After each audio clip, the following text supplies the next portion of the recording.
So we're here for Agatha All Along, but this was not the original title, obviously. We went through House of Harkness, Coven of Chaos, Darkhold Diaries. I think there was even The Lying Witch with the Great Wardrobe.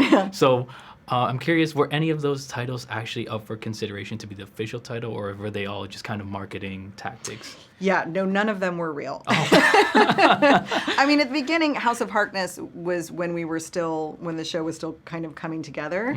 Mm-hmm. But very quickly, we in sort of like analyzing Agatha in the early days of The Room, we were trying to sort of figure out who is she and what is this journey and what are we doing, and so we had all these ideas about that if she had a show, she would manipulate it in every way, including the audience experience of it. So we had this idea that she would, it would be her shenanigans changing the title all the time. Yeah. And I was so thrilled that Marvel was up for that.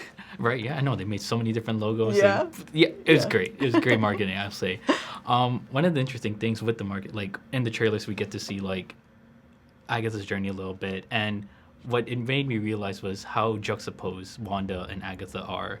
And where Wanda, she has the support system of the Avengers, but it's not until WandaVision where she's grieving the loss of Vision and eventually the loss of her kids that, she's alone. With Agatha, she's been alone for the most part that we've seen her, and it's not until she loses her powers where she's grieving that loss, and now she's building this coven, so they're kind of opposites that way.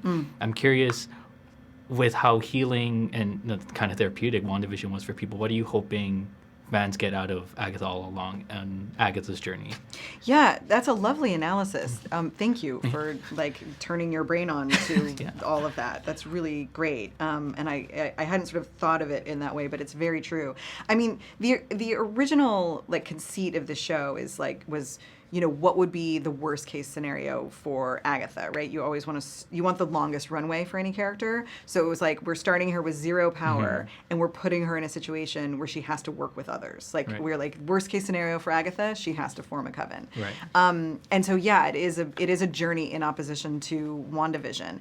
I mean, I think that really what I hope people take from the series is in watching these characters come together, and they're all after different things, but ultimately they're after a power that already kind of exists inside of them, and it's in their community that they're able to find the strength to look inward and find that power, and that even applies to Agatha.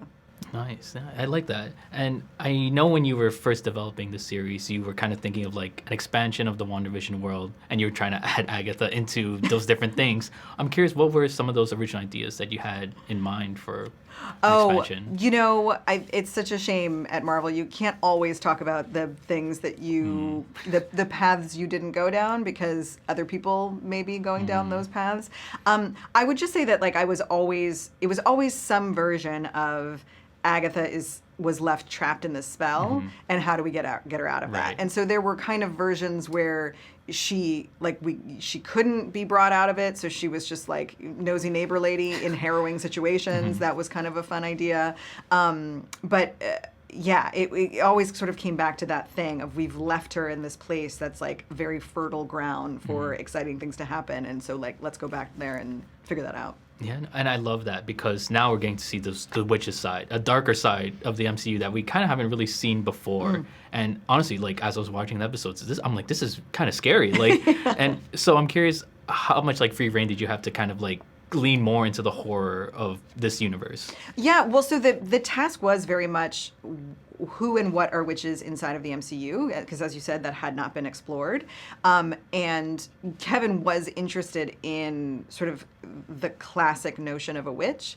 And as we were sort of looking at that, we wanted that, but we also wanted everything else. We wanted sort of the fullness of a witch, in this time on this planet. And so we were able to kind of pull in so many influences. But yeah, I mean, witches, Halloween, horror, they go together. Yeah. So, but we have lots of kinds of horror in this show. We have straight horror. There's some legitimately scary parts, but there's also very campy horror, horror comedy, and that was delightful to be able to swing a little bit inside of the tone. Yeah, no, I love that, and I'm so excited for when the full series drops because each episode has felt so different from another, just similar to to like WandaVision, right? And so again, I'm excited for the weekly discussions because there's gonna be a lot of that. Just again, like with WandaVision. So thank you for like crafting this beautiful story, and I'm excited to see what's next. Thank you. Yes. Thank you. That's really nice. It is the hope that there is enough there for the discussions week after week. That was just so much fun on WandaVision, and we want to do it again. Yes. Thank you. you. Yeah.